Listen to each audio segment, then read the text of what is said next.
Hola a todos, bienvenidos. Hoy vamos a tener un episodio de gala de ¿Por qué crees lo que crees? Probablemente uno de los invitados más solicitados del canal. Me da un honor muy grande y un orgullo muy grande y considero esto como un gran placer y una gran oportunidad. Gerardo, muchísimo gusto de conocerte. Gracias, igualmente. Encantado. Digo, la verdad es que muchísima gente nos había pedido y yo creo que tanto en tu canal como en el mío. Sí, me habían dicho, ¿por qué no platicas con Diego Rusarín? Pues porque no me ha invitado.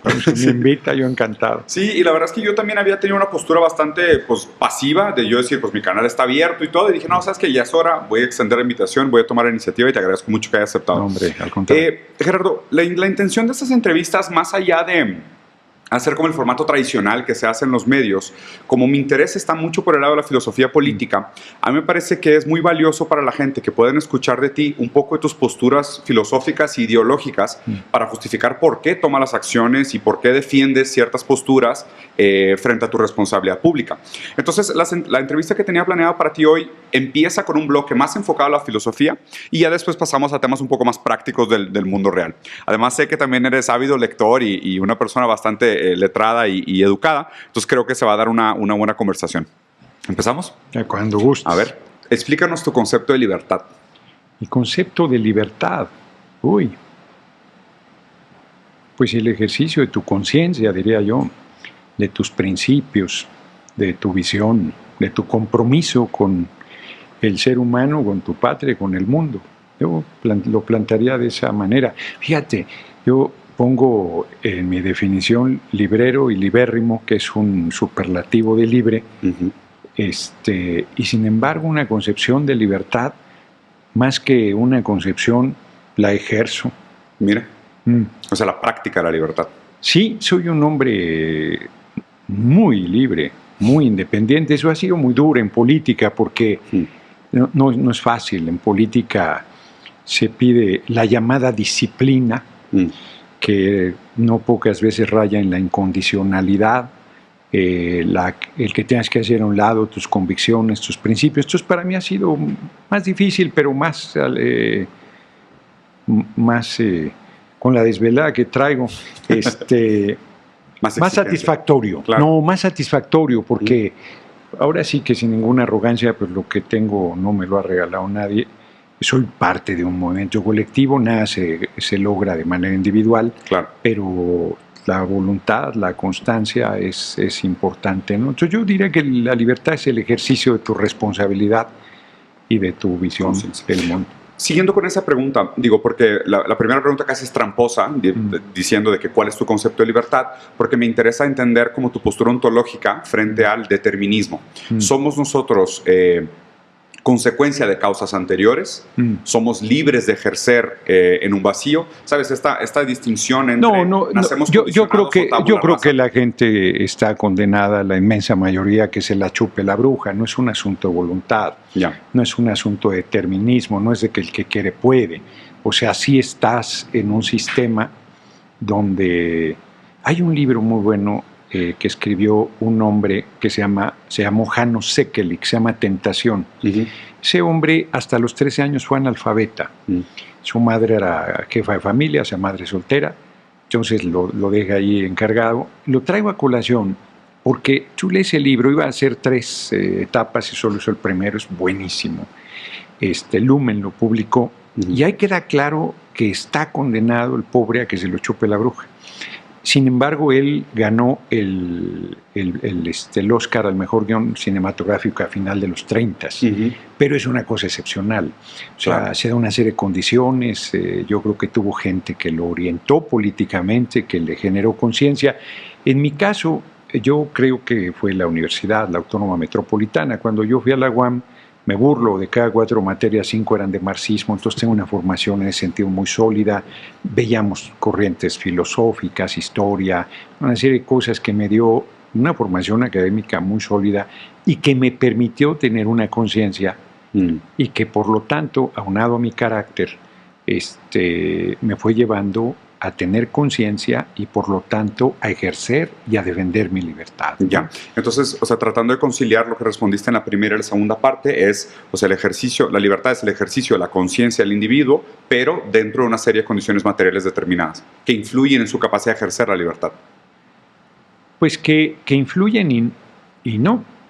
porque sí creo, o sea, yo creo que con carácter no es suficiente, pero sin carácter no se hace nada.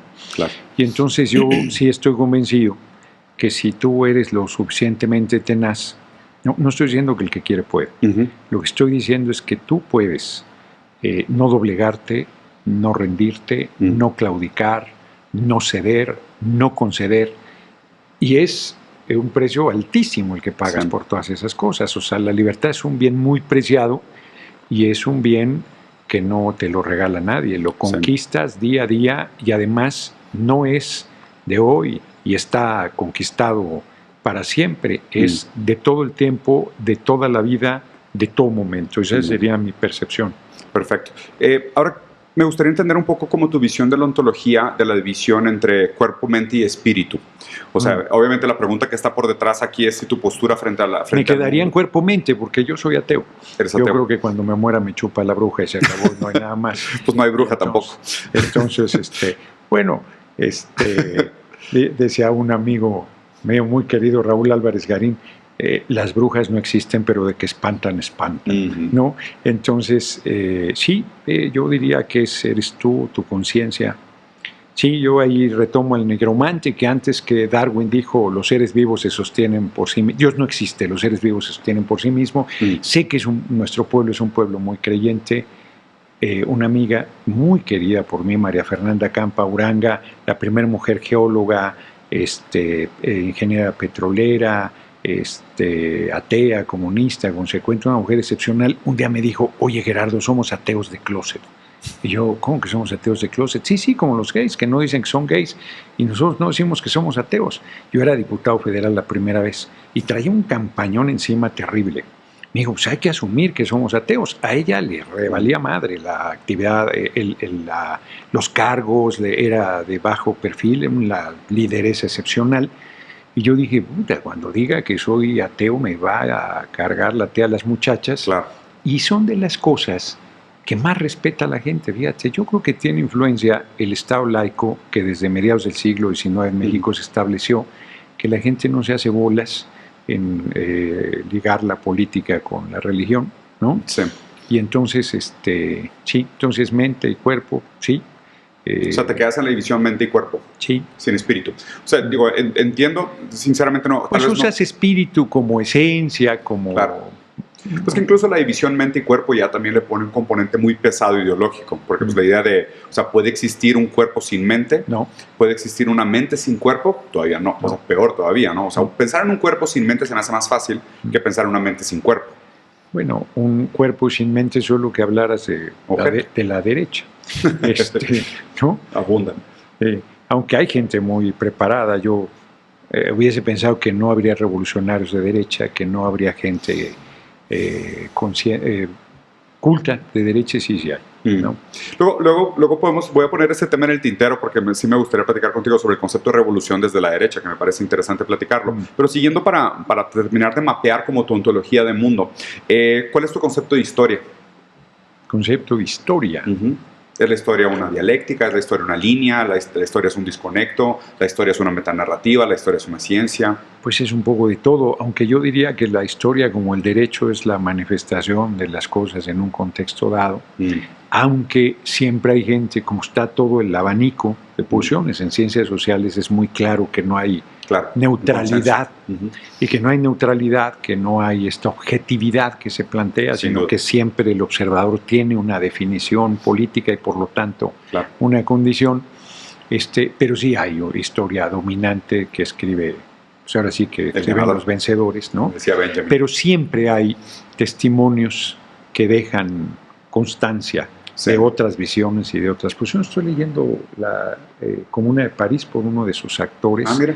Es un buen ejemplo, ¿no? Es toda la historia de la represión brutal. Bueno, Marx también escribió sobre ello, pero este es un buen trabajo. Pero no es la visión general dominante ni en el momento ni en general. Claro, sí, porque inclusive el propio dominio de los medios le da al ganador un dominio sobre la narrativa dominante. Además, ahora con los medios, que es otro ingrediente adicional, claro, lo relativamente reciente. Sí. Bueno, pasando al concepto de historia, ¿cuál es tu concepto de moral o de ética? ¿Eres deontológico, justicialista? Bueno, yo no tomaría ningún, ahora sí que ningún cliché, ningún concepto. Yo creo que sí hay una ética revolucionaria, yo creo que sí hay una moral revolucionaria, que es un marco de acción que tiene un sentido de lo correcto, de lo honesto, de lo comprometido, de lo consciente, de lo consecuente. Yo lo plantearía en ese sentido. Ya, ¿no? O sea, hay un legado histórico de la constitución de la moral. ¿La moral es algo subjetivo, constituido? No, objetivo? yo creo que no es algo subjetivo. Yo creo que hay diferentes visiones de la moral, dependiendo de tu formación. Por ejemplo, hay una moral dominante judeocristiana de la cual prácticamente nadie en Occidente nos podemos liberar. Por más de la separación de la Iglesia y el Estado acá, somos esta visión judeocristiana de la culpa, de todos está presente siempre. Liberarse de eso no es sencillo, quién sabe si se consiga. Entonces, yo creo que hay como diferentes percepciones de moral, pero yo diría que sí hay, o sea, sí hay una ética, un comportamiento de lo que es correcto, de lo que es honesto, de lo que es consecuente, y que se va perdiendo, por cierto, fíjate. Yo pondría un ejemplo. En el siglo XIX había eso, una serie de principios hasta frente a adversarios, ¿no? Habría generosidad, caballerosidad. Pongo un ejemplo de otra vez un libro sobre la Guerra Civil Española, ¿cómo se llama? De los relativamente recientes que hizo Pérez Reverte. Se me olvida ahorita el nombre. Y los golpistas tienen que tomar un lugar y fallan. Es de su vida y matan a la inmensa mayoría. Y se quedan ahí en una zanja un grupo. Y entonces los republicanos les dicen: echaron huevos, chavales, regrésense a su lugar, porque se tienen que quedar todo el día esperando a que anochezca, con el sol, con el hambre, con sed, con todo. Y el jefe de los monárquicos le dice: ¿pero es en serio? ¿Quién eres? Le dice: ¿quién eres tú? Entonces le dice el nombre y dice: tú eres más monárquico que los cojones, se oye, ¿no? Le dice: ¿pero de veras vas a cumplir? Y le dice: tienes 20 minutos para irte. Y empezó a contar tu tiempo, tú sabrás si lo haces o no. Entonces se van, y al día siguiente los monárquicos toman el lugar y buscan al jefe, y se murió en el combate. Y dice el jefe de los monárquicos: no me tocan a ninguno de estos hombres. Les regresan sus cosas y me responden con su vida, de su integridad y del trato. Ese tipo de cosas en general yo creo que se han perdido. Son de ética, son de principios, son de moral, son de reglas mínimas aún. Yo diría que en la guerra, aún en el combate, aún en la diferencia. Y yo creo que son de las cosas que deberíamos preservar. De retomar, en un sentido como de rituales y tradiciones. Más que rituales y tradiciones, es lo que es correcto. O sea, estoy pensando en mi código postal entre lo justo y lo correcto, pero que no lo explicaré.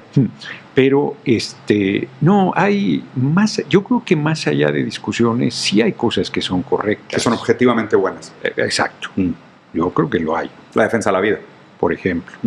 Si no consideras en ese tópico que estés en contra de la interrupción legal del embarazo. Ya, sí, porque pues eso también abre un debate muy interesante, porque al parecer existe un precio para la vida humana, simplemente no se ha hablado de ello, pero constantemente se toma decisiones alrededor del precio de la vida humana, donde el precio de la vida humana queda siempre implícito. O sea, me parece más fácil que nosotros decidamos el valor de una vida en esos casos tan explícitos como un general, soldados, ejército, pero cuando se ve en relación, por ejemplo, a la pobreza, a la definición de política pública, el precio de la vida humana queda como un renglón con una variable indeterminable en una tabla de Excel, ¿no? Y en nombre de muchos otros factores acabamos sacrificando vidas. Yo creo que para la mayoría de gobiernos, sobre todo de derecha, ahora sí que, como dice la canción, la vida no vale nada, ¿no? Un profundo desprecio por el pueblo. Yo lo he comentado mucho ahora en los debates con la derecha. Ustedes pasaron de despreciar al pueblo a subestimarlo, a temerle, porque efectivamente el dios dominante es el dinero, sí. ¿no? Ningún otro. Sí, claro. De hecho, cuando hablaste ahorita de la división del Estado, de la Iglesia, pues digo, también desde Walter Benjamin habla de que el capitalismo es un tipo de religión. O sea, la creencia en el dinero, la fe en el dinero, la creencia de la mano invisible del mercado, pues es una sustitución de una deidad que ahora toma otro tipo de decisiones, pero siguen siendo súper religiosos. O sea, no solo que su fe está puesta en otro lugar. Continuando, después de ética y moral, me gustaría escuchar tu concepto de justicia. Justicia, pues es eso. La determinación de lo que es correcto, de lo que es justo, de lo que le corresponde a cada quien. Incluyendo las repercusiones. No entiendo. O sea, incluyendo las repercusiones de los actos. O sea, como la responsabilidad sobre las consecuencias de los actos de las personas. Sí, claro, en los dos sentidos. Lo que te corresponde como beneficio o como pérdida o como sanción. Sí, fíjate que este es un punto que me he topado mucho platicando con las últimas entrevistas que he hecho, que es difícil conciliar la idea de libertad condicionada con el hecho de que pues, la gente es libre en cierta medida versus el carácter contra lo que sus condiciones materiales le permiten, versus un Estado de Derecho que juzga al individuo por sus decisiones, dado que realmente muchas decisiones no se toman en el vacío, las decisiones inclusive se toman de manera condicionada, pero la ley no necesariamente de alguna manera considera esas condiciones anteriores para juzgar las repercusiones de los actos de los individuos. Bueno, ley y justicia son cosas diferentes, o sea, si hay una parte conservadora de la sociedad es justo el Poder Judicial, la impartición de justicia, el marco legal que efectivamente se aplica a rajatabla de manera hipócrita, diría yo. Quien tiene poder económico puede evadir todo ese tipo de cosas, quien no lo tiene es una trituradora de carne. Pero yo creo que esto de que eres libre, pues no es relativo. La verdad es que el nivel de condicionamiento social en la escuela, en la casa, en el empleo, en la sociedad, en todos los espacios es permanente. La presión para que tú no ejerzas tu libertad es enorme. Y entonces más bien es excepcional la gente que es libre. Sí. Y además, por eso insisto que el precio es muy alto, porque hay una presión en todos los sentidos, en todos los espacios, en todos los momentos. Sí, aparte pareciera ser que hoy por hoy, si algo haces mal, eres completamente responsable de tu fracaso, pero si algo haces bien, pues hay un costo muy alto a ser compartido, por decirlo así, ¿no? De lo que hablaban en otros motivos. Y te lo preguntaba también porque he estado estudiando mucho sobre la relación entre el cuerpo y la libertad. Hay un filósofo francés que me gusta mucho, que se llama Maurice Merleau-Ponty, que escribe sobre la fenomenología encarnada, ¿no? De la experiencia de la vida en el cuerpo. O sea, el cuerpo es la posibilidad, la condición mínima necesaria para la experiencia del mundo. Y Maurice Merleau-Ponty me abrió los ojos. Yo tengo un hijo con una condición especial, lo cual me hizo una persona, pues obviamente, como papá. Más sensible. Y especialmente sensible. Yo creo que fue lo que me radicalizó, sinceramente. O sea, muy material. Me radicalizó ver la dificultad de mi hijo de ejercer su dignidad en un mundo con tanta desigualdad. Y es que entender cosas tan simples como un niño no aprende 7 de cada 10 cosas si tiene hambre. Así es. Entonces, el tipo de cosas como que les enseñamos les enseñamos a pescar o les damos de comer. Entonces, es que no aprenden a pescar si no han comido. Sí, no tiene, exacto. Si no ha comido, si tiene condiciones de pobreza, de espacios inadecuados, de ventilación, de deficiencias en todos los sentidos, de maltrato, violencia, exacto. Sí, todo eso. No, la gente, a eso me refiero, yo lo soy muy sintético, de que estás condenado a que te chupe la bruja. O sea, es muy difícil que si te abusan, te atropellan, te maltratan, te repiten que no vales nada, tú no tengas, por un lado, una carga de resentimiento muy fuerte, y por otro lado, que tengas la estima suficiente para enfrentar y superar todo ese tipo de dificultades objetivas, diría yo, ¿no? Quiero, antes de entrar a conjeturas políticas, porque ya tengo una serie de preguntas que te quiero hacer, pero quiero hacer como la línea del cuestionario, si pudieras definir como tu marco ideológico y político, como para una visión de un gobierno, ¿cuál dirías que serían tus bases o cuáles son tus fundamentos fundamentales? Bueno, yo creo que es el que ha planteado el compañero presidente López Obrador. Yo tengo mi visión, reitero, tengo una formación primero marxista y luego, ¿cómo diría yo? Aparentemente desordenada. Voy leyendo de todo un poco Por ejemplo, ahorita yo no conozco el filósofo que planteabas, pero a mí me gusta mucho Michel Onfray. Justo en el momento que mi hermanita María Fernanda Campauranga me dijo, somos ateos de closet, me dio Tratado de Ateología, que es un libro extraordinario y hace una crítica muy fuerte a las tres religiones, que es el judaísmo y sus dos vertientes, musulmanes y cristianos, ¿no? Son todas sus variantes. Y ese hombre tiene una serie de trabajos que se llama Contrahistoria de la Filosofía, y rescata toda una serie de filósofos diferentes a la visión dominante judeocristiana, socrática y platónica. Eurocéntrica, ¿no? También. Eurocéntrica, aunque plantea cristianos hedonistas, los cínicos, toda una serie de muy interesantes. Y tiene un libro, por cierto. Él es de la idea de que no puedes cambiar el sistema, que no hay manera, pero que estás obligado a resistirlo. Tiene un libro que se llama es algo del rebelde, La política del rebelde. No descarta ni siquiera la vía armada por el proceso de resistencia, ni siquiera de transformación. Yo creo que sí puedes hacer un proceso de transformación. Yo creo que lo estamos haciendo en México. Yo creo que tiene, por supuesto, una serie de limitantes. Estoy convencido que si no se cambia el sistema económico no se cambia nada de fondo, y que hacia allá deberíamos ir. Pero si me preguntas, yo no me inscribiría en un espacio tradicional porque además suena siempre peyorativo. Vuelvo a una anécdota otra vez. A mí no me gustaba la escuela, nada. Pero fui porque mi abuela insistió en que yo fuera a la universidad y fui el primero en mi familia que fue a la universidad. Y cuando yo estaba en la escuela, un día mi abuela me dijo, carajo Gerardo, ¿para qué te mandé a la escuela? Yo quería que fueras mejor. Hoy andas greñudo, fachoso, te volviste mal hablado, ateo y encima comunista. Me lleva el demonio, maldita la hora que se me ocurrió mandarte a la escuela. Yo le decía a mamá, entonces le decía, a ver mamá, educación para todos, sí, salud para todos, sí, vivienda para todos, sí, justicia para todos, sí, libertad, sí. Pues eso es, me estás cuenteando, no es cierto, pues eso es. Entonces, si tú le pones un término, pues la gente no sabe lo que es socialismo, lo que es comunismo, lo que es anarquismo, lo que es anarcocomunista, y entonces todo eso suena peyorativo como el demonio.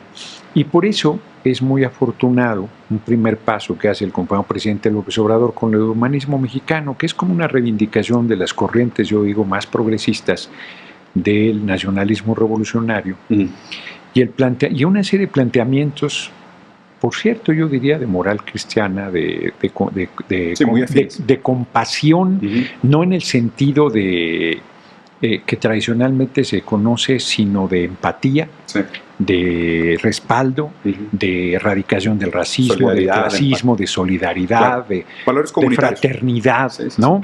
Valores colectivistas antes que individualistas. Sí, ¿no? Entonces, humanista. Entonces, yo lo reivindicaría, aunque insistiría en que estoy convencido que habría que plantear otra forma de organización económica, ¿cuál? No lo sé, pero habría que plantearlo. O sea, esta no va más, o sea, es depredador, es destructor del ser humano.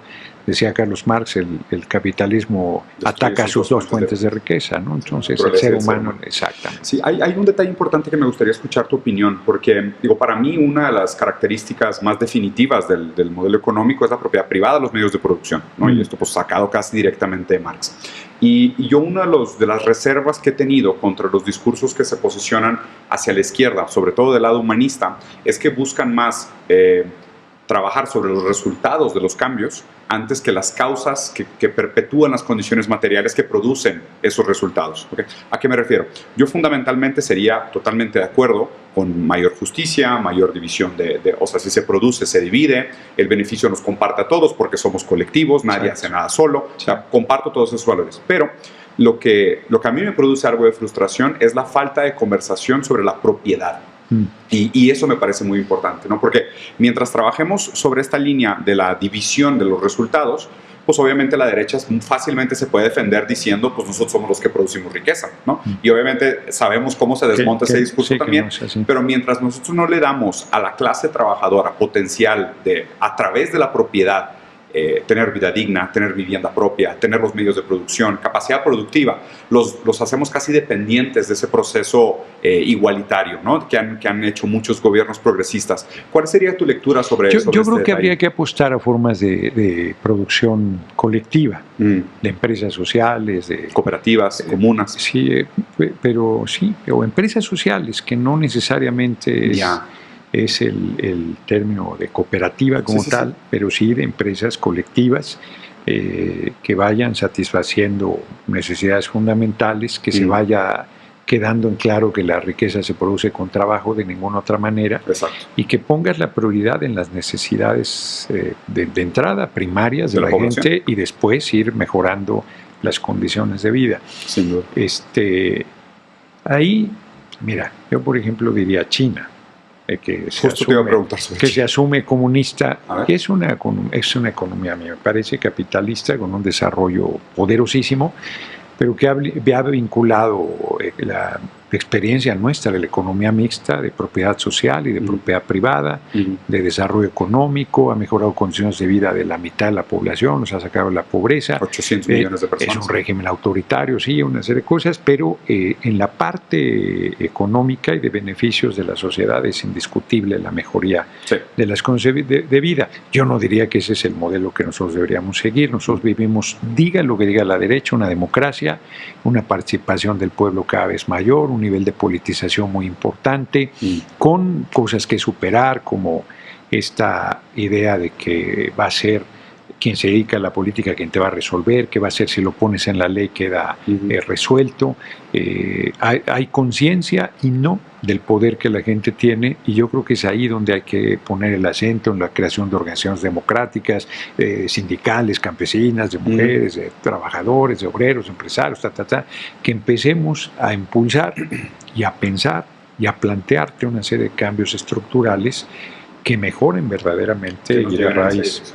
¿Te importa si hacemos un doble clic en el punto de China? Digo, a mí en lo particular fue algo que me interesó bastante. Yo creo que casi unos 4 años estudiando el modelo y he tenido la fortuna de tener pues maestros intelectuales que aparte viven allá, y estoy traduciendo un libro de un amigo mío que es politólogo, que vive allá, trabaja en el Banco de Desarrollo de BRICS en Pekín, trabaja junto con Dilma Rousseff allá en Pekín, y es un tema que me ha interesado mucho. Y fíjate que una de las posturas que yo defiendo en lo particular, y aquí lo digo con todo respeto, creo que va a ser una buena conversación, que me parece que China sí es comunista. A ver, no, el nombre correcto, académicamente hablando, para China es una nueva formación socioeconómica con orientación socialista. ¿Por qué nueva formación socioeconómica? Porque justo como decías, hay muchas cosas, tanto de política pública como de la organización de la economía, que justifican una nomenclatura nueva. Entonces, una nueva formación socioeconómica. Tienen, por ejemplo, las TVEs, las zonas económicas especiales, el SACC, la manera en cómo gestionan ellos la agricultura y demás. Hay suficiente, según los académicos, suficiente tecnología política para justificar el término nueva formación socioeconómica, dado que existe bajo el metamodo de producción capitalista, que todavía es el dominante, pero con orientación socialista. Y aquí es donde me queda claro, porque estudiando la Constitución china, los primeros 50 artículos, y esto te lo digo para mi sorpresa, cuando me metí a investigar y leer, es marxismo-leninismo. Obviamente con muchos toques de Deng y de Mao, pero es marxismo-leninismo. O sea, queda clarísimo que para ellos primero viene la materialidad, o sea, la materia constituye las superestructuras ideológicas. Además, ellos están comprometidísimos con mejorar la calidad de vida de la clase trabajadora, empoderar la clase trabajadora y cambiar la relación de propiedad de los medios de producción, que son para mí los factores realmente esenciales de un proceso revolucionario, ya sea a través de la reforma o de la revolución armada, de construir un verdadero Estado socialista. Entonces, no conozco lo suficiente. Yo he estado 2 veces en China, pero no me da esa impresión. ¿No te da esa impresión? No, me da la impresión de una economía mixta, como era en México, de un Estado poderoso, con una propiedad social importante. Yo creo que ellos han tenido un acierto, lo digo, insisto, aceptando que es superficial mi conocimiento. Yo creo que ellos han tenido un acierto en el acuerdo con las grandes transnacionales en lo que a transferencia de tecnología se refiere, a tal grado que han llegado, que están en un nivel de desarrollo tecnológico impresionante, indiscutible, de liderazgo mundial, sin duda, con estructuras políticas cabronamente autoritarias. ¿A qué te refieres con autoritarias? Porque digo, o sea, China mismo dice que su método político es una democracia con características chinas y es un modelo democrático participativo. O sea, ellos tienen procesos democráticos en diferentes niveles dependiendo de la decisión que se esté tomando. Y aquí creo que también abre bien el tema para que hablemos de qué significa la democracia, sobre todo en este contexto y en este momento histórico. Sí, a ver, no haría yo la crítica que se hace desde Occidente o que se hace a los países con un sistema político diferente, que si no hay una pluralidad de partidos, entonces no hay democracia. Yo no haría eso. Raúl Castro decía, a ver, pues Estados Unidos, los republicanos y los demócratas es como si Fidel tuviera un partido y yo tuviera el otro. Exactamente. Y dijéramos que somos democráticos y que estamos disputando. Tampoco eso es democracia. Entonces, ¿no? Exactamente. Sí. Entonces no iría yo a esa superficialidad, no estoy en esa idea. Pero me da la impresión que los niveles de libertad, de ejercicio de conciencia, de organización, de crítica al sistema, por decirlo suave, son limitados. Claro, son distintos. Por decirlo suave, ¿no? Sí. Reitero, no hay ninguna duda de su nivel de crecimiento, de desarrollo. Yo estuve antes de la Olimpiada y estuve antes de la pandemia en una visita oficial, por cierto. Nos trataron espléndidamente y era impresionante. Impresionante. Es que yo solo he estado en 3 lugares, en Pekín. Yo acabo de preguntar y me dijeron que es correcto ir a Pekín, a un sabio, ex embajador chino, en Shanghái, que cuando yo fui, Xi'an. Cuando yo fui a Shanghái había una zona pues, que era prácticamente un islote ahí vacío. Ahora es una ciudad modernísima esa parte, ¿no? Frente al Bund, que es la parte antigua inglesa, ¿no? Sí. Entonces, Xi'an mismo, que era una ciudad amurallada con determinadas condiciones, o sea, por ejemplo, los grandes centros comerciales, el que no se maneja moneda, o sea, todo el mundo con su teléfono, hasta quien te pide una dádiva, te pide limosna, exacto, QR, exacto, con tu QR, es impresionante. Sí, es una locura. Pero volviendo al tema, yo no pensaría, yo creo que México tiene su propio camino. Claro. Por más que digan, no nos dicen que vamos a hacer China, por supuesto que eso no nos dicen. Nos dicen que vamos a hacer Venezuela, que vamos a hacer Nicaragua, que vamos a hacer Cuba.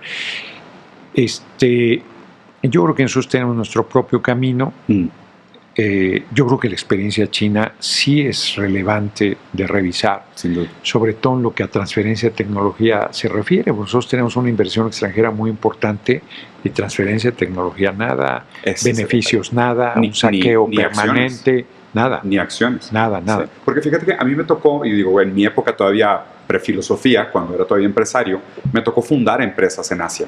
Y me tocó al mismo tiempo fundar una empresa en Brasil, en París y en Singapur. Y Singapur es una incubadora política de China. O sea, esto digo, para la gente que no conozca, yo vivía allá mucho tiempo. Singapur es una extensión, es un laboratorio incubadora de política pública china, ¿no?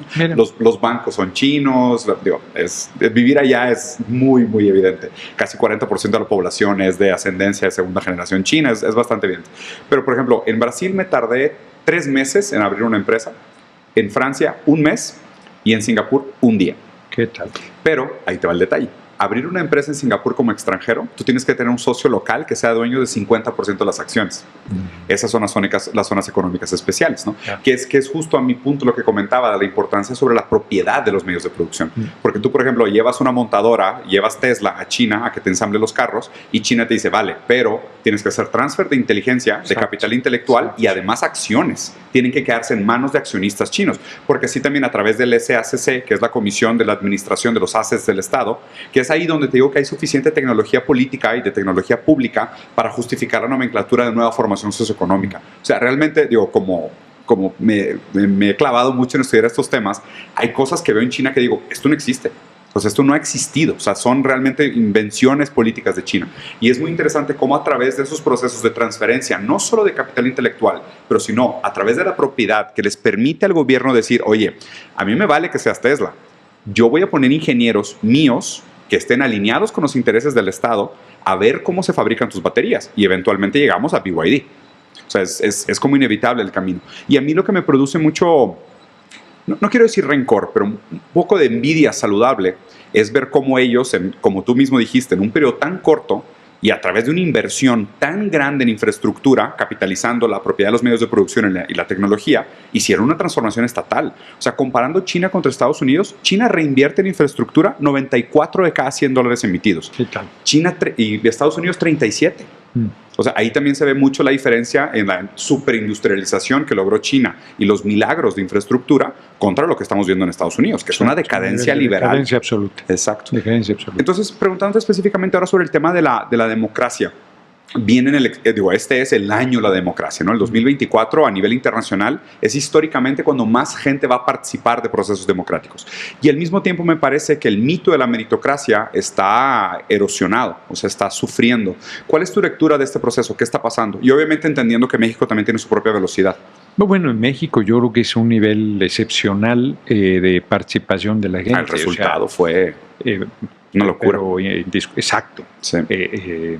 Yo diría que hasta cierto punto inesperado, porque si bien nosotros apostamos al que se llamó el Plan C, de lograr 2/3 del Congreso para sacar las reformas constitucionales, a ver, si a mí me hubieras dicho, van a ganar 30 de 32 fórmulas de mayoría de los senados, no te la crees. No, eso no, o sea, Guanajuato, Chihuahua, Jalisco, Nuevo León, bueno, se ganaron 30 de 32, 255 de 300 diputados, casi el 60% de la votación para la presidencia. En un proceso democrático en este momento, en cualquier lugar del mundo, eso es casi imposible de realizar. Entonces es un nivel de politización muy importante, pero venimos arrastrando vicios de la política, del régimen de partido-estado, del PRI, que es esta idea de que el gobierno debe resolver, que es esta idea de la petición, que no se alcanza a tomar conciencia absoluta del poder de la gente, lo tiene claro en la parte electoral, cada vez más claro, pero no hace esa transferencia a la parte social, a la parte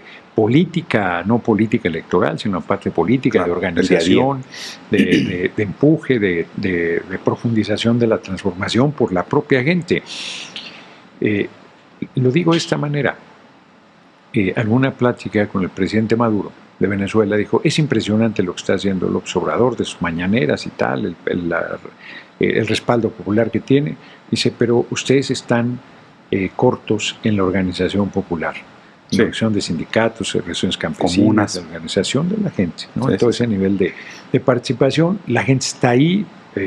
Cuando un presidente convoca al Zócalo y se llena, el movimiento está logrando esa transición, pero no es suficiente. Yo creo que con todo lo que está pendiente por realizar, se requiere dar ese paso de organización y politización, pero yo creo que el sentido clásico de democracia, que es la determinación del pueblo, aquí se está aplicando, y de manera sobresaliente, el hecho de la determinación de elegir a las personas juzgadoras. Seremos el primer país del mundo que elige absolutamente a todas las personas juzgadoras. Y eso es una cosa que rompe con el poder conservador clásico, que es el poder judicial, y que ha tirado gobiernos en muchos lugares del mundo.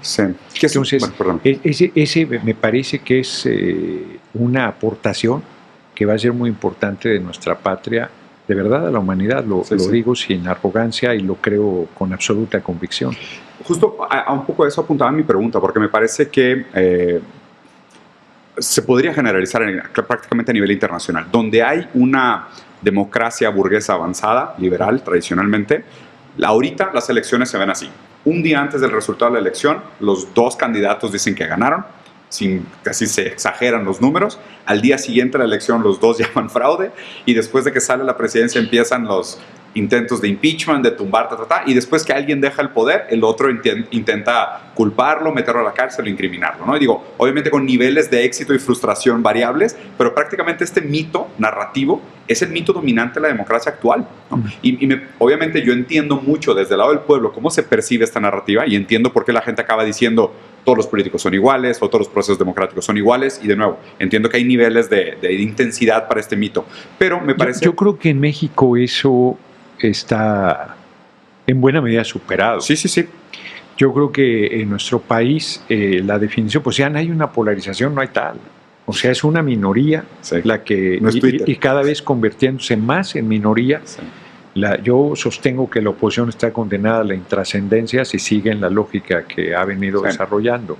Ellos se equivocaron porque el aparentemente buen resultado que tuvieron, o no aparentemente, en algunos lugares fue muy bueno. La Ciudad de México, por citar un ejemplo,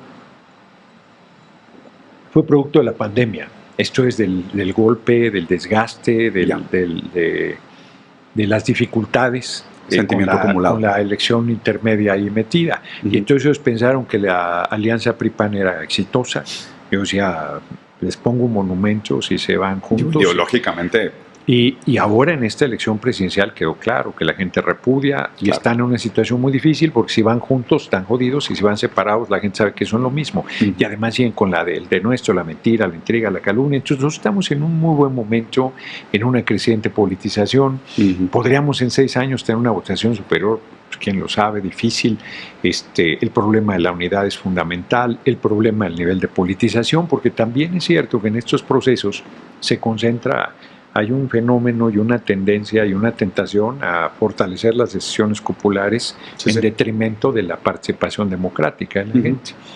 Son retos, yo creo, que tenemos y que espero los podamos resolver. Y justo en esa vena, digo, y aprovechando, ¿no? Porque concuerdo contigo que, dada el poder acumulado, la posibilidad de una continuidad de proyecto, porque pues también esto es algo que otros países de América Latina no han tenido. La propia oscilación de poder ha tenido un costo tremendo para muchos países en América del Sur. Sí. O sea, la imposibilidad de darle, porque por ejemplo, es mucha que la gente le critica a China de que sea, bueno, son autoritarios. Sí, dale, pero pueden hacer planes quinquenales. Exacto. O sea, ¿sabes el beneficio de poder hacer un plan a 15 años? De poder decir, realmente hoy vamos a plantar una semilla. No, ese es extraordinario, es extraordinario. Ya hay lugares con democracias liberales que pueden hacerlo porque hay reelección indefinida.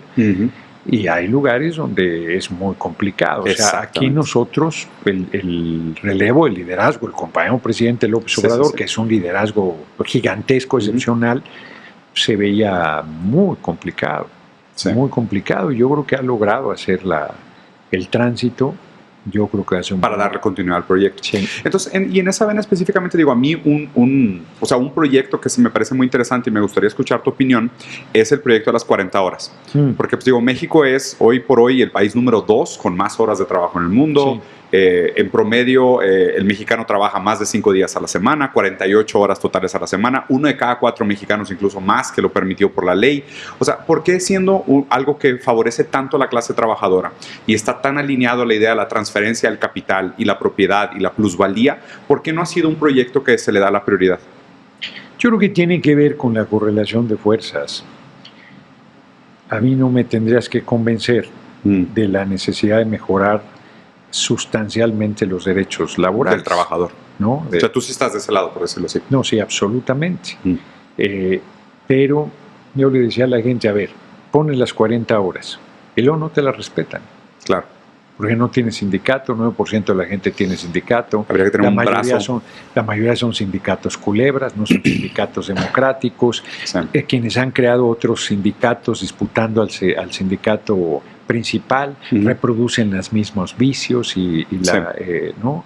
Entonces, ahí estamos, yo creo que en una situación muy delicada, porque hubo un avasallamiento de los derechos de los trabajadores. No solo no hubo un avance, sino un retroceso, el outsourcing, que no es otra cosa que la liquidación de todos los derechos de los trabajadores. Esa evasión fiscal. Sí. Y ningún derecho para los trabajadoras.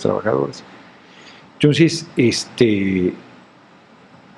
y por otro lado, pues un sector empresarial que se sube por las paredes frente a cualquier cambio. Yo me acuerdo en una reunión en Ciudad Juárez con un grupo de, eran pequeños empresarios, no creo que medianos, se quejaban del tema de las vacaciones, de los 10 días que se dieron, que qué barbaridad, que cómo era posible. En Brasil son 30, ¿eh? ¿No? Sí, o en Argentina. Bueno, no sé cómo los ha dejado hoy Milei. Pero ahorita te voy a preguntar de ese tema también. Pero son derechos muy fuertes, ¿no? Sí. Derechos laborales muy fuertes. Mucho más avanzados. Una tradición anarcosindicalista muy importante. El efecto del peronismo también. ¿No? Acá hubo un proceso con la revolución, la CTM, que fue la central de trabajadores más importante, fue creado por comunistas, por Valentín Campa Salazar, pero fueron derrotados y desplazados y se convirtieron en métodos burocráticos de control de los trabajadores. Socialdemócratas. Y hoy, ojalá, de control absoluto de los trabajadores. Entonces, esa parte es un problema, porque otra vez la gente piensa, es que pon ahí ya en la ley y ya, yo les digo, pues sí, ya no son las 40 horas, ponemos en la Constitución que todo el mundo es feliz y ya chingamos, ya resolvimos el asunto. No es así.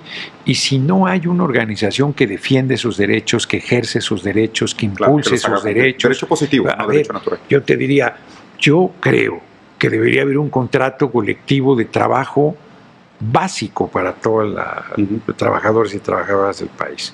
O sea, así planteado suena a toda madre. Lo puede hacer el de la taquería, lo puede hacer el de la empresa familiar, lo puede hacer informalidad. Que es, y sobre todo micros, empresas pequeñas, 90% del empleo son generados. Se piensa que la gran empresa es, no, es informalidad. No informalidad inclusive, o sea, aún empresas formales, pero son micros, son pequeñas, son empresas familiares, no, los servicios, pequeños negocios que no fácilmente pueden hacer frente pero que tendríamos que generar las condiciones para que pues que se diera. Exacto. Claro. Yo concuerdo con la postura de decir sí hay que encontrar la manera, no es tan fácil como parece, definitivamente, pero el detalle de estos asuntos es que son políticas públicas heterodeterminadas. ¿En qué sentido? Que una vez que se pudiera pasar algo como la reducción laboral a 40 horas, pues esto también afecta el salario mínimo a nivel nacional, afecta la relación entre oferta y demanda de la mano de obra del trabajador, en fin, mueve la aguja en la dirección en la que nos gustaría, ¿no? Digo, obviamente entiendo que es mucho más complejo que eso, pero comparto contigo que es la dirección necesaria. Y reitero, no es una cosa de voluntad, reitero, otra vez insisto, si me preguntas yo diría, no solo, pues ¿por qué no 20 en vez de 40? Claro. Si hay desempleo, ¿por qué no reduces las jornadas? ¿Por qué no 30 horas? ¿Por qué no 3 días a la semana? Por ejemplo, con el salario equivalente al actual. Por supuesto.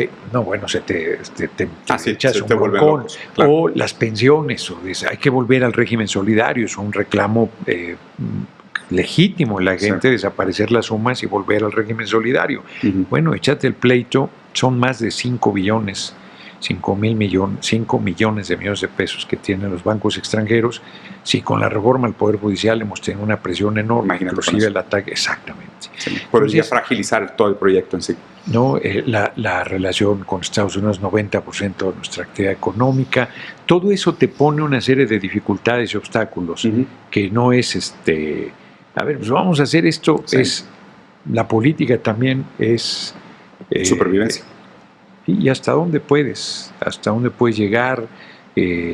Difícil el cálculo, a toro pasado es muy fácil decir te quedaste corto, se te pasó la mano, pero en el momento que vas tomando decisiones y que se van avanzando en las cosas, pues tienes que tomar decisiones y batallas casi. Y batallas, y si te equivocas puedes mandar todo por la borda. Sí.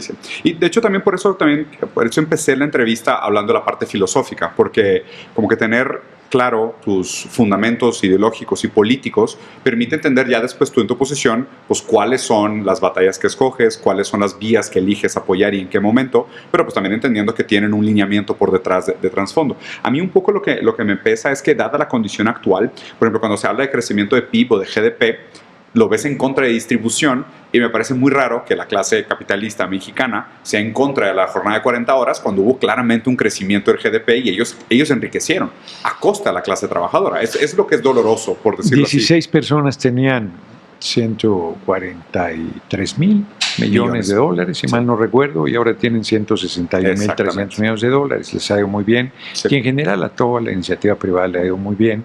Y yo creo que sí hay pues este racismo, este clasismo, este sistema dominante que justifica y que plantea, pues tú no mereces, ¿no? Y entonces, y yo acabo de tener en Coahuila con un pequeñito grupo de empresarios, y les pongo un ejemplo que no es agradable en una reunión con sectores empresariales, es cuánto dinero es suficiente, hasta dónde la acumulación es, y es irracional, o sea, eso no tiene límite. Si ese fuera el límite, no funcionaría así el sistema. No existe, exacto.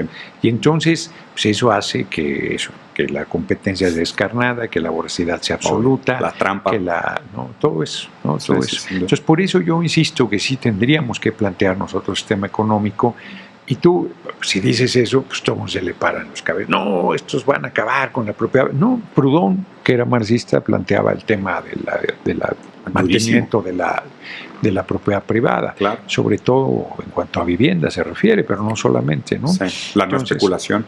No, entonces yo creo que pues hay muchos temas ahí por plantearse, pero fíjate, yo no, ahorita que decías con las preguntas iniciales, yo creo que yo no sé cómo funcionan los demás políticos, pero no pienso cuál es mi concepción y hacia dónde, sino más bien es un actuar político de compromiso con el pueblo, de convicción de mejorar las condiciones de vida, de crear no solamente justicia, que es eso, aplicar la ley en los términos que está,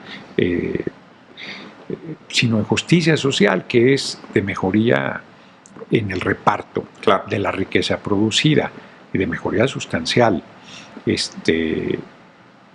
Y en ese objetivo, pues, todo lo que pueda ir impulsándose, pero tiene cualquier cantidad de limitaciones, Sí. Digo, entendiendo la manera como estás, si es que, corrígeme si estoy equivocado en la lectura, pero pecando un poco de freudiano aquí, ¿no?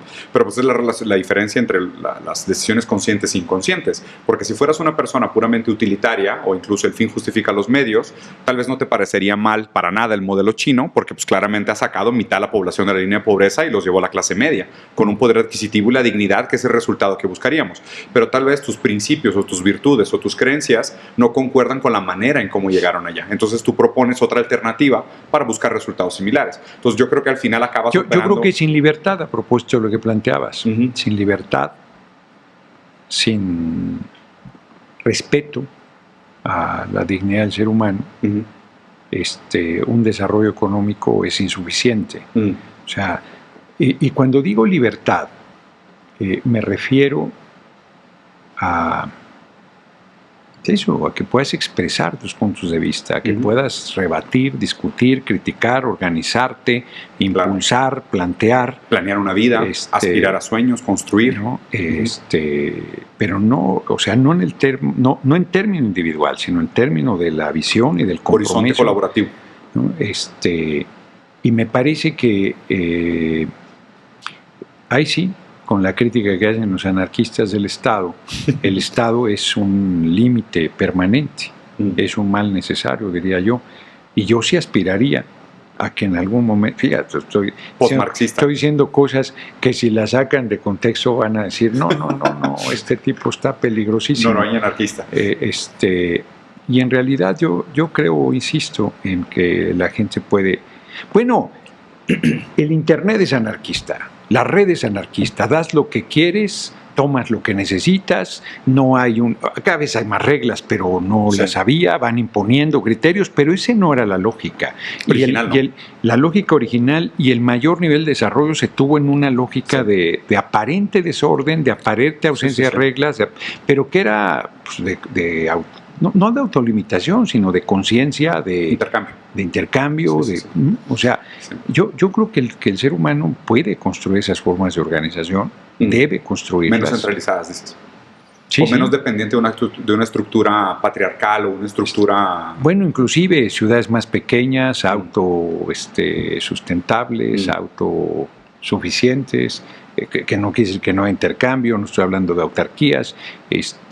Yo creo que sí se tiene que plantear una dinámica diferente, el problema del agua, el problema del transporte, el problema de los servicios, el problema de la basura, cualquier problema que plantees, mientras mayor sea la acumulación de seres humanos, pues son problemas a veces insolubles. Sí. No quiero desviar porque la verdad es que nos daría para una gran conversación, porque el anarquismo casi se entiende como postcomunista, ¿no? O sea, primero tendría que existir hay hasta una definición de anarquismo, de anarcocomunista. Anarcosindicalismo o anarcocomunitarismo. Sí. En esas, pero yo insisto que ese tipo de términos Te lleva a la descalificación, te lleva al espanto, te lleva... Sí, o sea, claro, no, estos tipos están pensando en la destrucción de la sociedad. Pero solo en Twitter, No, yo creo que en general están pensando en acabar con la libertad, están pensando en acabar con la sociedad, con la familia. Yo en libertad soy espinosista, imagínate, pobre de la gente. O sea, Spinoza decía que libertad es la ignorancia subjetiva de las causas que nos condicionan. O sea, Spinoza, materialista, determinista duro, pues está mucho más cercana a la noción de que pues, son justo las condiciones materiales lo que permiten al individuo inclusive tener un concepto de libertad.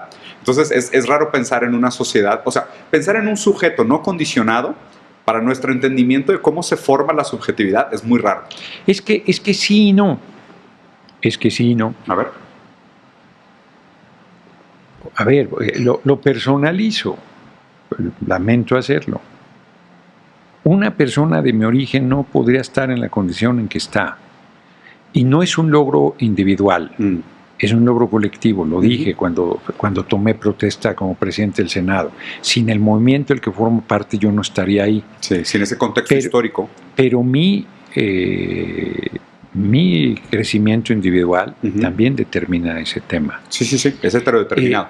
A ver, yo, hijo de trabajadores, hijo de madre de mujer jefa de familia, con una abuela que tenía primaria terminada, que era mujer indígena pobre, huérfana, en un ambiente pues, de pobreza. O sea, no de pobreza en el sentido peyorativo. ¿De carencia?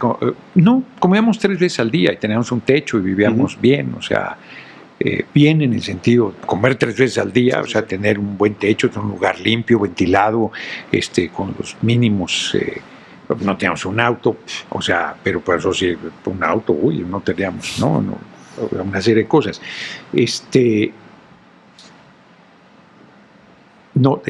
La inmensa mayoría de la gente que vive en mi colonia se lo llevó la tía a las muchachas, claro. O acabó en la droga, o acabó en el alcohol, o acabó, en el mejor de los casos, en ir ahí tirando, porque sí están efectivamente las condiciones. Sí. Y sin embargo, el ser humano es excepcional y puede hacer cosas. Y vuelvo a insistir que no estoy diciendo que es un asunto de voluntad, porque claro. Me preocuparía, no estoy diciendo que el que quiere puede. Que pobre es pobre porque quiere. Ajá. Pero sí creo que el ser humano tiene esa gran capacidad de hacer cosas que parecieran imposibles, claro. Que son los procesos revolucionarios, los procesos de transformación, que son procesos colectivos, pero que la individualidad tiene un peso importante, y que quizás los regímenes socialistas o comunistas o asumidos como tal han tenido el gran, permítaseme el término religioso, pecado de no solo no respetar, sino atacar esa potencia importante que es la individualidad. Tú tienes que apostar a la parte colectiva sin ahogar la individualidad. Me parece que es un frágil equilibrio, que es una dificultad mayúscula. Marx lo decía así: a cada quien según su necesidad y de cada quien según su capacidad. O sea, hay un reconocimiento para las diferencias. Que tiene que ver con una forma de distribución. Yo voy más lejos, que tiene que ver con el respeto, eso, a tu opinión, a tu criterio, a tu iniciativa. A ver, de los empresarios. Me dicen, ¿y qué vamos a hacer nosotros si cambias el sistema económico? Ellos tienen un talento, pues tienen un talento que no tenemos todos. Es ver la oportunidad, el negocio, la iniciativa, el emprendimiento, como les gusta decir de manera elegante. Yo creo que eso es una fuerza. Claro. ¿Habría que tirarla a la basura? No lo creo. Sí. No lo creo. ¿Cómo lo compaginas en otro tipo de desarrollo económico? ¿Cómo lo generas para que implique un asunto de redistribución y no de que, de que yo me llevo todo? En el asunto de la propiedad, de los medios de producción, de los bienes producidos, de la riqueza generada. Yo creo que son planteamientos. Hay una frase que me gusta mucho. Hay una frase que me gusta mucho de un premio Nobel que decía: no me impresiona tanto la inteligencia de Einstein, sino la cantidad de niños con el mismo potencial que nunca tuvieron una calculadora. Pues sí, exacto. Fíjate que tiene que ver, y otra vez a riesgo de ser malentendido, de la educación, que es una homogeneidad, no solo las posibilidades, pero además si entras ahí te aplanan.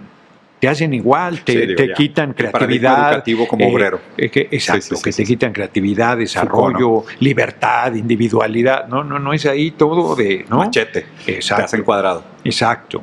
Que quitan genialidad, que quitan iniciativa, que quitan... Lo artístico. Todo eso. Sí.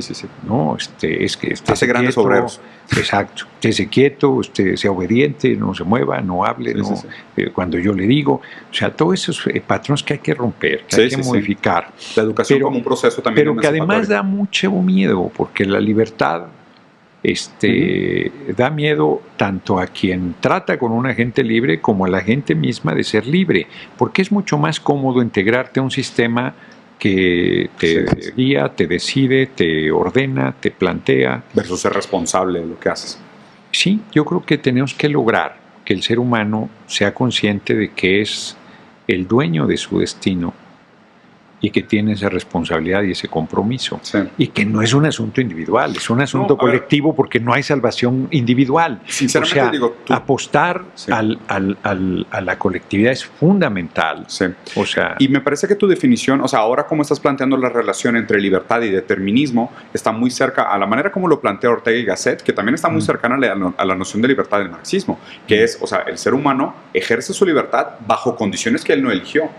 Entonces, hay un punto medio entre la relación entre ser heterodeterminado y ser capaz de expresar tu voluntad. Deberías echarle una revisada a Onfray, a Michel Onfray, no sé si así se pronuncie. Él era marxista y ajusta cuentas con Marx. Era...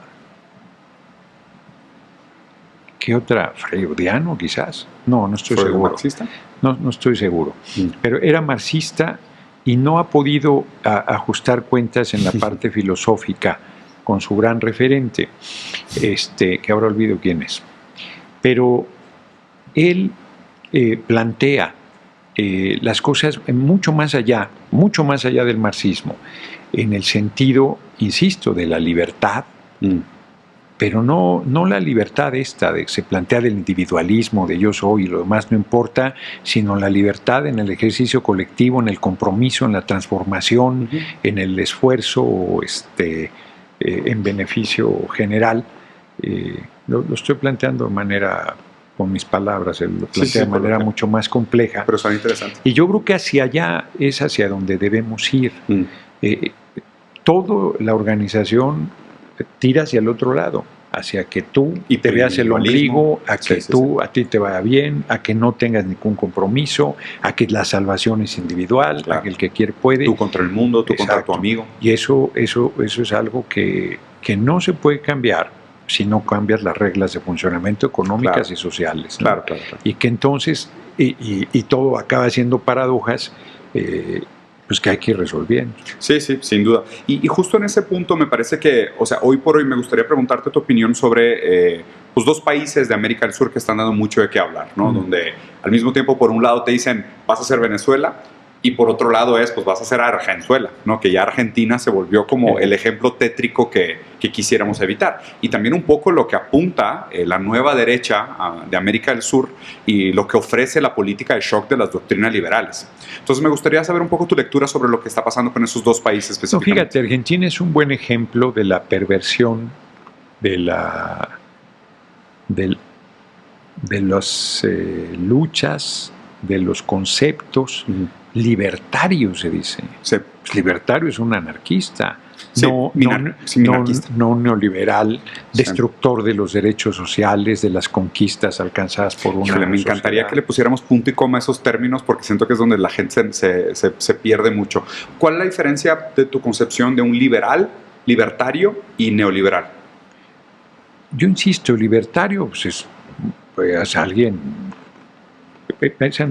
estaría inscrito en la tradición anarquista de una gente muy libre, Estado mínimo. Sí, ingobernable, rebelde. ¿Cómo puede ser Milei libertario? El mercado se regula solo. Cuando ataca todas las conquistas sociales realizadas, derechos laborales, vacaciones, educación pública, sanidad pública, vivienda, desmantelamiento del estado de bienestar. Tal cual. Esa es una perversidad. O sea, decir que eso es libertario es el colmo de torcer los conceptos, que es una escuela de la ultraderecha fascista, diría yo, que toma las banderas que han sido tradicionalmente de lucha de la izquierda y que confunden pues a medio mundo. Entiendo que los jóvenes ahí en Argentina jugaron un papel importante para que ganara Milei. Las redes, y tú desde fuera ves y dices, pero no doy crédito que un fantoche así pueda haber convencido a un pueblo de que lo hiciera su gobernante. No doy crédito. Desde fuera es muy evidente, a mí me parece. Subestimaron equivocadamente las redes sociales. Desde dentro, pues no sé, no he ido a Argentina ni pienso ir mientras esté semejante personaje, pero sí, bueno, el ataque a las pensiones, hacia los jubilados, o sea, es es el sueño de las políticas neoliberales de la destrucción del estado de bienestar, con un lenguaje de aparentemente de izquierda. Claro, populista. Es interesante porque lo que me parece como un llamado de atención para nosotros. De izquierda, porque más populista es cualquier... Es un término latinoamericano. Es un término peyorativo para beneficios en favor del pueblo. Tal cual, es la instrumentalización del discurso del marketing. Y acá es el colmo de la perversidad, porque dicen que es eso, y es justo todo lo contrario, es el favorecer a la oligarquía, los intereses económicos poderosos del país y del exterior, en detrimento del pueblo y de la riqueza. Claro, lo que pasa es que, te planteaba la diferencia entre liberalismo, neoliberalismo y libertarismo, porque, la tradición liberal es muy amplia, tiene muchas raíces, muchos pensadores, incluso muchos muy loables y que merecen ser leídos inclusive. Pero ya el neoliberalismo, la definición que a mí me funciona mejor, la mejor que he escuchado, es la instrumentalización del aparato del Estado para la proliferación de los intereses del capital. Exacto. Eso es neoliberalismo. Pero más que eso, porque puede haber estados liberales que pudieras meter en esa definición, y en realidad el neoliberalismo es una etapa de depredación brutal. O sea, capitalismo avanzado. Pues no sé si es avanzado, pero es... tardío. No, en términos de México, o sea, y de los países de América Latina, yo diría que el mundo, tú tienes la construcción de un estado de bienestar y llega el estado neoliberal. Bueno, si llegara China, todas las empresas públicas se privatizarían. Todo lo que has venido construyendo de manera social se regalaría. Pero además se regalaría, porque ni siquiera se vende, se desmantela. Como aerolíneas argentinas. E implica además un deterioro de las condiciones de vida del pueblo trabajador.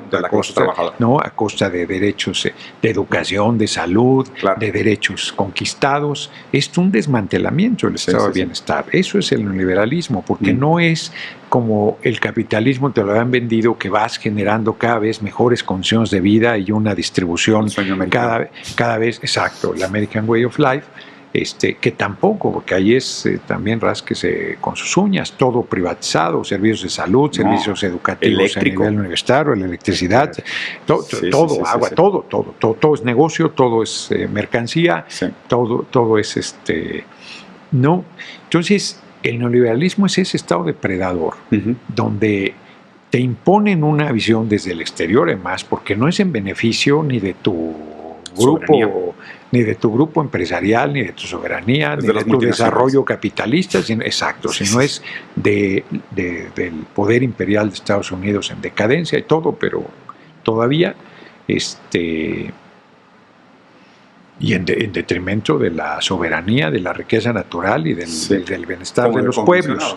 Destruye sus dos fuentes de entonces, ahora, en el caso de Milei, es a nivel, pero potenciado, porque es una destrucción con el aplauso de la sociedad. Es una locura. Que dices... Bueno, cada vez menos. Bueno, le está doliendo, ya se ve que le está doliendo. Sí, ahora... Pues ahí con Menem ya se había vivido algo así. Lo que pasa es que ahora Menem parece un estadista, porque este hombre, de verdad, a mí me parece esto una caricatura de político, ¿no? Pero ¿Sabes que un amigo mío politólogo lo calificó así, argentino? Me dijo, el gobierno de Milei es un gobierno de ocupación. Pues sí. Tal cual. O sea, la manera en cómo está tratando las empresas públicas, cómo está regalando, cómo está mandando oro a Inglaterra, cómo está haciendo los procesos de privatización. Dijo, el gobierno de Milei es un gobierno de ocupación. Y quería cerrar con esta última pregunta, y de nuevo, muchísimas gracias por tu tiempo, Gerardo. Para ver hoy se habla mucho de este nuevo mundo multipolar, ¿no? Ahora se acerca el foro de BRICS en octubre. ¿Qué significa esto para México, el movimiento y el surgimiento de un mundo multipolar? Bueno, ahí hay nosotros ahí tenemos no una contradicción, pero en el aniversario del nacimiento, creo, de Simón Bolívar, en una reunión de la organización de la CELAC, que presidía México, compañero presidente dijo, fíjate, parece que no aplica hacia la multilateralidad, y sí, pero con una hipótesis, con una tesis muy provocadora, hasta diría yo, que él dice, hagamos la integración de todo el continente americano, no solo la patria grande, sino Estados Unidos y Canadá. Eso sí dice, en otras condiciones, no como Estados Unidos, no las actuales, porque dice China está llamado a tener el control mínimo del 50% del comercio mundial, y hoy eso, el 26% de la capacidad productiva del mundo. Y eso generará un desequilibrio enorme, y volveríamos a lo que en su momento fue Estados Unidos con una... ¿Pero te parece realmente que China apunta a ser un tipo de imperio como el imperio anglo-franco-americano? Pues no en el sentido de cómo, pero sí en el sentido del tamaño que es la lógica y el tamaño del poder. Ellos dicen, estamos de acuerdo, un desarrollo equilibrado, tal, y la manera como se han comportado en África. Pero son, pues son mueven muy grandes. Y se mueven bajo la lógica de acumulación del capital. Creo que daría para hacer un matiz pero vamos a suponer que direccionalmente. Ponle el matiz, pero son las reglas que existen en este momento. No hay un planteamiento. El mecanismo de producción sigue siendo capitalista. Exacto. Y por lo tanto, dicho de manera coloquial, no son hermanitas de la caridad. No, hacen filantropía. Exacto. ¿no? Hacen préstamos en mejores condiciones. Bueno, exacto. Entonces, yo creo que ese planteamiento, por ejemplo, apuesta a la multilateralidad, aunque pareciera que no, porque rescatas a Estados Unidos, que ha sido terrible, y que puede tener un comportamiento diferente, pues lo veo difícil. Y pensar que Estados Unidos pudiera ser parte secundaria, no central de un bloque americano, complicada apuesta, ¿no te parece? Pues no secundaria, porque pues es un poder en decadencia, pero sigue siendo un poder económico muy importante, pero no como se ha venido... No depredadora. Exactamente. ¿No? En una situación... En mayor igualdad de condiciones. De equilibrio, de respeto, o sea, hacemos la reforma del Poder Judicial y dices, no, esa no se debe hacer. Sí, claro. Espérate. Sí, papá, espérate. Yo no te respondo a ti, yo le respondo al pueblo. Exacto, somos una nación soberana. Bueno, si ni en eso... las presiones y el ataque que hubo a la moneda y todo esto, muy difícil que Estados Unidos tenga una lógica de comportamiento diferente. ¿Qué posibilidades hay de que nosotros voltemos hacia otro lado? Creo que deberíamos, pero tenemos el 90% de la actividad comercial con Estados Unidos. Muy cerca de Estados Unidos. China es el segundo socio comercial, pero el segundo, si el primero es 90%, pues el segundo, aunque tuviera el 10%, sería... todavía absolutamente minoritario. Sí, tu toma de decisiones tiene que ser hacia esa realidad material concreta. Exactamente. Entonces, pues complicado tenemos la humanidad toda. Nosotros como parte de la humanidad y con un vecino que ha sido siempre tan difícil y tan depredador, pues nada más nos robó el 60% del territorio, por poner un ejemplo. Ese es otro tema que te iba a preguntar, porque vi hoy en la mañana un poco la controversia que se hizo frente a la no invitación o al rechazo de parte del presidente. Del rey de España. Del rey de España. Del rey de España. Es increíble que todavía tengamos reyes en el siglo XXI, pero del rey de España. Sí, es un antiguayo. Pero al mismo tiempo me parece como que, bueno, ¿y por qué no reclamamos de regreso los territorios robados de Estados Unidos? Que eso me parece un descaro histórico infinitamente peor. Hay un libro, fíjate, de Chávez algo, es un apellido completo que se llama Heridas que no cierran. Es un abogado y él sostiene, es un libro que no se consigue, que deberíamos reeditar, que en esencia lo que dice es, a ver, los territorios que nos despojaron fue una guerra ilegal, una guerra de saqueo, y se pueden plantear como territorios ocupados y plantear de entrada una relación diferente para los mexicanos que están en ese lugar. Es una tesis, yo creo que singularísima, muy sólida desde el punto de vista de justicia. Sí, por lo menos respetable, claro. ¿No? Pero échate ese trompo a loña, ¿no? Con un vecino tan poderoso, con una situación. Bueno, no han querido, desde 1977, creo, no hay una amnistía migratoria, ¿no? Hay gente de 30 años ahí. En territorios ocupados. Además, en territorios ocupados una buena parte. Entonces, pues son parte de las dificultades, ¿no? que nosotros en algún momento tenemos que enfrentar. Y cualquier tema, de todos los temas que aquí hemos platicado, sería la campaña perfecta para que mi carrera política la hagan pedazos en 2 segundos. Porque todos pueden ser malinterpretados, sacados de contexto. Pues es que la manera como funcionan los clips en internet hoy me parece despreciable. O sea, el hecho de que la gente saque de contexto las cosas es terrible. Y obviamente... Que ni siquiera le ponga, ya no quisiera yo que no lo saquen de contexto, que ni siquiera le ponga la fecha de cuándo fue. Exacto. Claro, que nosotros tenemos un compromiso con cambiar de opinión cuando se nos presenta nueva información. El compromiso es con la verdad, no con las ideas. Sí. Yo no tengo problema en que en esencia lo mismo y planteo lo mismo y estoy en la misma convicción, pero sí es importante que pongan la fecha de cuándo fue el hecho. La coyuntura cambia y las opiniones están dispuestas a cambiarse también. Oye, pues dicho eso, te agradezco mucho la conversación. ¿Qué te pareció? Singular. Qué bueno. Espero que para bien. Sí, sin duda. Bueno, además me implicó un esfuerzo adicional porque, te digo, dormí 3 horas. Entonces, no se notó, ¿eh? En admiración no se notó. 3 horas me eché. Ayer hice un documento, ya para cerrar, para el anecdotario, por la violencia que ha venido dándose. Primero la toma violenta de la Cámara de Senadores en la reforma al Poder Judicial, luego un ataque físico a mi persona, un ataque a la ministra Loretta Ortiz, la agresión al compañero presidente. Entonces es un documento que se llama Tiempo de Democracia y era un documento muy duro que puse a consideración de la Junta de Coordinación Política. Entonces la oposición, el presidente de la mesa tiene derecho a presentar el documento, nosotros no lo vamos a votar, no lo vamos a avalar, que no sé qué. Entonces les dije, a ver, le quitamos las partes filosas y están de acuerdo en que se apoye. Sí, dijeron. Y entonces ahí, en un momento, ¿no? A ver, esta es la propuesta. Y se me quedaron viendo así como, yo no se atrevo a decir impresionante. Y todos dicen Nacho Mier, que es mi amigo, no, ya lo traía preparado. Traía la acordeón, pero en realidad fue en ese momento. Adaptado. Y no tiene palabra la oposición. Se fueron con todo. Yo dije, hubiera metido mejor el documento duro, man. O sea, no tienen palabra. Entonces, sí tengo una capacidad. Yo creo que me lo dio la vida, además la lectura, además la universidad, además ciertas influencias, además el ejercicio de la política. Ya tengo una edad, tengo 64 años. Yo creo que todo un poco influye. Mira, cerramos. Qué bonito lugar. Sí, qué hermoso lugar. Qué precioso. Este era el antiguo Senado y este era el del presidente, el del líder del Senado. Se robaron todo, pues eso no se lo pudieron llevar, no se pudieron llevar las paredes de madera y todo, se llevaron también los libros y seguro piezas ahí que había, pero es un lugar muy bonito. Sí, precioso, te agradezco mucho la invitación. Pues de nuevo queda abierto el canal, cuando quieras tener otra conversación, yo encantado, que no dependa de te invito, me invitas, o sea, ya toma esto como una carta abierta, quedamos claro.